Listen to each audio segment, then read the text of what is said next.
Kama nilivyokuambia msela wangu. Na vile kuzingatia sana huo mchongo. Sasa program gani tena? Wakati hiyo ndio uko naona yani inawezekana.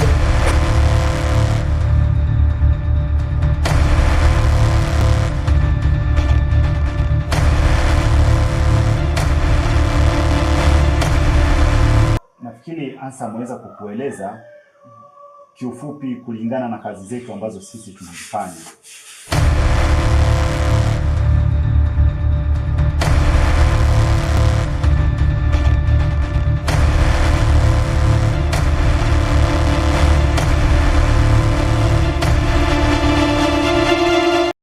Kama nilivyokuambia kwamba hii kazi inahitaji umakini mkubwa sana, sababu kuna vitu viwili au vitatu.